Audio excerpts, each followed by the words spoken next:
আজকের ভিডিওটা একটু অন্যরকম। সকাল সকাল ঘরের সামনে কিছু লাকড়ি রাখা ছিল, সেই লাকড়িগুলো পরিষ্কার করতে করতে ভাবলাম একটা ভিডিও করে নিই। আমাদের বাড়িতে গাড়ি রাখার তেমন কোনো গ্যারেজ নেই, তাই ঘরের মধ্যেই গাড়ি রাখতে হয়।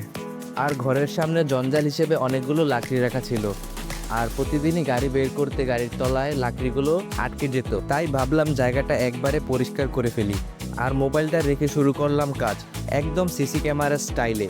পুরো কাজের ভিডিওটা করলাম, এখন আপনাদের দেখাচ্ছি। দেখুন, জায়গাটা একদম এলোমেলো, ছোট বড় লাকড়ি, মাটি, ধুলো সব একসাথে। প্রথমে ভাবলাম একদিনে হয়তো হবে না, কিন্তু শুরু করতেই ধীরে ধীরে গতি পেলাম। এক একটা লাকড়ি তুলছি, পাশে রাখছি। ভাবছিলাম এই ছোট কাজটা আজ আমার জন্য অনেক বড় আনন্দ এনে দেবে। বাইরে একটু ঠান্ডা, কাজ করতে ভালোই লাগছে। এই ভিডিওতে কোনো অভিনয় নেই, যেইটা করছি সেটাই দেখাচ্ছি। লাকড়িগুলো তুলতে তুলতে বুঝলাম জীবনে অপ্রয়োজনীয় জিনিস জমে গেলে পরিষ্কার না করলে চলে না। শুধু জায়গা নয়, মনের ভেতরেও অনেক কিছু জমে থাকে, একটু সময় দিলেই সেটাও পরিষ্কার হয়ে যায়। সব লাকড়ি একপাশে, বড়গুলো আলাদা রাখলাম, ভবিষ্যতে কাজে লাগবে। এরপর শুরু করলাম মাটি আর ধুলো সরানো। ঝাড়ু হাতে নিলাম, একে একে ফাঁকা করলাম জায়গাটা। মনে হচ্ছিল নিজের ভিতরে বিশৃঙ্খলাটাও যেন একটু একটু করে গুছিয়ে ফেলছি। অনেকক্ষণ একা একা কাজ করলে যেমন মন খারাপ হয়, আজকে হলো তার উল্টোটা।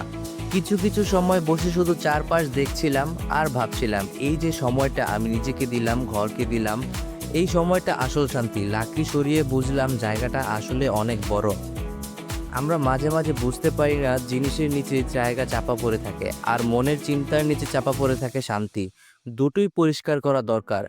সবশেষে পুরো জায়গাটাই ঝকঝকে। এখন বাইক একটানে ঘরে ঢুকবে, আর কোনো ঝামেলা নেই। ভাই এসে দেখে বলবে একদম ঝকঝকে হয়ে গেছে। সেই কথাতেই শান্তি, এক কাপ চায়ের মতন শান্তি, এমনকি তার থেকেও বেশি শান্তি। এই ভিডিওতে কোনো ফ্যান্সি ব্যাপার নেই, নেই কোনো সিনেমেটিক শট, শুধু একটা মোবাইল ক্যামেরা, একটা চেয়ার আর কিছু সৎ পরিশ্রম। কাজটা ছোট, কিন্তু শান্তিটা বিশাল। আপনার ঘরের সামনে বা মনের কোণে কিছু জমে আছে, আজই সময় সেইটা পরিষ্কার করে ফেলার। ভালো লাগলে একটা লাইক দিন, কমেন্টে জানান আপনার এমন অভিজ্ঞতা আছে কিনা। আর হ্যাঁ, চ্যানেলটা সাবস্ক্রাইব করলে এমন আরও বাস্তব কন্টেন্ট পাবেন। দেখা হবে পরের ভিডিওতে। সবাই ভালো থাকবেন, সুস্থ থাকবেন। আসসালামু আলাইকুম।